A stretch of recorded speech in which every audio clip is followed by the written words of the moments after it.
Hey guys, this is God of Politics. Welcome back to a brand new video. In this video, I'm analyzing the Democrats that could run for president in 2024. Now, this is assuming that Joe Biden is the nominee and then goes on to lose to Donald Trump, and the Democrats are in a state of disarray pretty much because they've lost two straight presidential elections with two establishment candidates.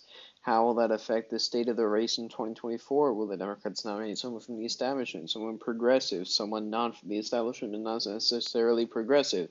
So that's what we're going to be going through here, who I think the Democrats that could run for president are. I'm not saying they will, not saying I forgot some either. I probably did forget some, but these are the Democrats I think that I could. Now, this is the progressive option. Obviously, Alexandria Ocasio-Cortez is a congresswoman from New York's 14th district in the U.S. House of Representatives, elected first in 2018. She would basically carry on the torch from Bernie Sanders because Bernie Sanders would be 82 by this time. I really don't think there would be any possibility that he runs in 2020. But Alexandria Ocasio-Cortez could basically carry on the torch there of uniting the progressive base and trying to actually get a victory. She would just technically be old enough to run. I think she turns 35 in September, October of 2024, so she would be eligible to run. But yeah, she would be the progressive option for the Democratic Party if the Democrats are going to nominate a progressive. Obviously, some people like Elizabeth Warren maybe could run, maybe Nina Turner could run, but I believe that if there is a progressive option, it's going to be Alexandria Ocasio-Cortez. The next option is the establishment options.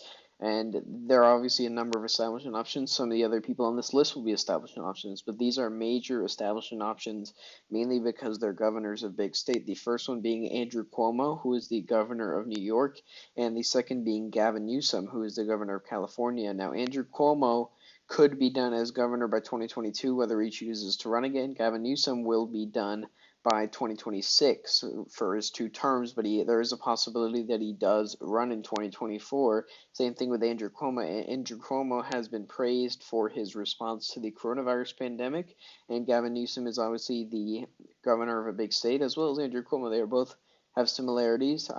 They are both pretty moderate, but have enacted progressive agendas because they have state legislators that are very Democratic. So for the state senate, that was just become Democratic for the Democrats in 2018 in the state of New York, but they have enacted a lot of stuff. They are pretty moderate. They could be large forces in the Democratic Party from the establishment if the Democrats are choosing to go down that path. Now, the next option would be the southern or red state options. Now, these are two candidates, first being Andy Beshear, who is the newly elected governor of Kentucky, and second being John Bel Edwards, who is the newly re-elected governor of Louisiana. These are two Democrats in heavily red states and also governors in southern states. Obviously, Kentucky's a southern state, Louisiana is a southern state, and they are both very red states. And this is an option if the Democrats think they can try and get a state like Georgia, a state like North Carolina. Those are states that people like Andy Beshear or John Bel Edwards would be able to win most likely. And there is a trade-off with that. Maybe they don't do as well in the Rust Belt. Maybe they don't do as well in states like California. Maybe they don't even do as well in the Northeast. Lose a state like Rhode Island, maybe. Lose a state like Maine at large, Maine's second district. Those would be the things that they'd trade off in exchange for winning states like Georgia or North Carolina or Florida, those kinds of states. So these are the candidates I would lead. If they want a southern or red state option, they would go with these two candidates. The next option is kind of a joke, but the outsider option. Andrew Yang did get to around 4% in the polls, coming from a nobody to this. He is now known by pretty much everyone. If he does hop into the race at this point, he will probably get some more support. Now, it is still very unlikely that he'll actually be the nominee, but he is an outsider to the political system. I would call him non-establishment, but he's different to the non-establishment people like AOC, people like Bernie Sanders. He is a pure outsider. He is a true outsider. He's a businessman, and he has different ideas from pretty much everybody running. And while I don't think he'd ever be the nominee, this is someone he's already expressed interest in running.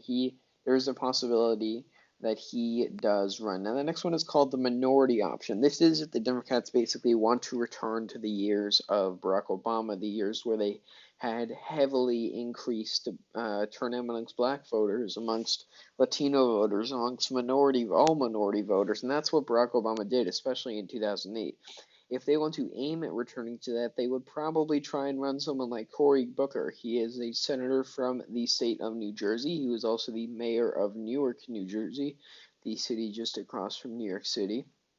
And he was he did run in 2020. He didn't gain much traction purely, along with Kamala Harris, purely due to the fact that Joe Biden swallowed up a large proportion of the black vote and the black support. And that's something that probably wouldn't be as much of an issue this time for Cory Booker, especially if he is one of the few minorities running, which, as I've been through these lists before, just now, these lists that I just went through, it seems like he may be the only minority running until you might see at the end. But that is going to prove important to him. He can get a large proportion of the black vote, which is a very important voter base in the Democratic Party. Some people underestimate that. But Cory Booker, if the Democrats want to try and at least return to the years of Obama to a lesser extent, but still someone who's energetic, someone who resembles Obama's policies, things like that, they would probably choose Cory Booker. Now, this one is the Rust Belt option, and I have chose for the Rust Belt option the governor of the state of Michigan, Gretchen Whitmer. She was newly elected in 2018 to be governor. She is young. She is a woman. She is actually the only woman that I've put on here other than AOC so far. And that could be very important. It could actually assist her with a lot of the voters, the women voters who went to Joe Biden, because you see, most of Bernie's supporters, a heavy majority, are men.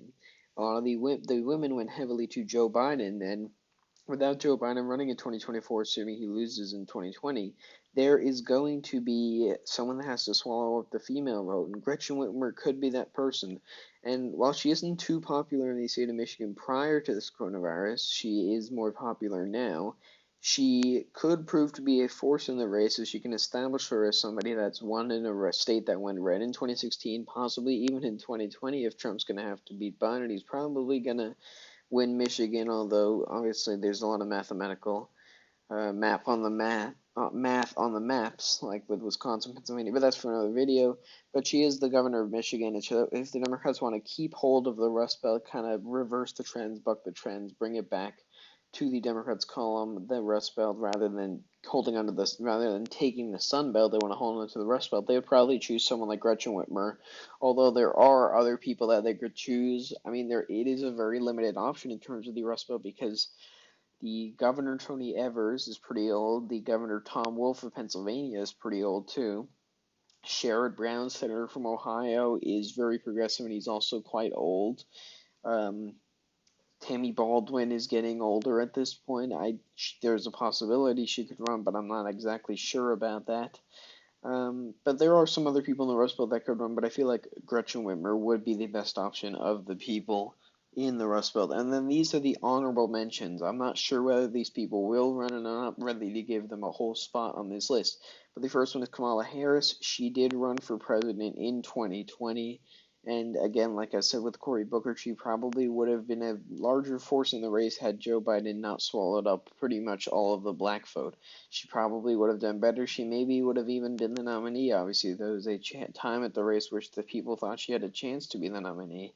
But at this point, I would say that there's a reasonable chance she wins. The next person is a person not a lot of people have talked about, is Roy Cooper. He flipped the Senate seat blue in 2016, and they say the Democrats did badly overall. He's most likely going to win again in 2020, and he'll be end of his term by 2024, and he'll be around 66 by then, I think. So that's a pretty good age, honestly, to be able to run for president, given the age of some people running for president now. There's a chance that he would be able to run and improve himself as somebody that can win in a red state, a pretty red state, too. That state has not gone red since 2008 when you had a Barack Obama candidate. He's a state person that can win the South, win red states, and that's what he'll have to establish himself as if he runs. And the next one is Stacey Abrams, candidate for Georgia's governor election in 2018. She narrowly lost to Brian Kemp in a blue wave year for Democrats in a state that is a very red state, but is a red state nonetheless. And it was a blue wave nonetheless. And so Stacey Abrams could be a candidate that runs, but I only really see this as a possibility if she is picked as vice president by Joe Biden and then loses.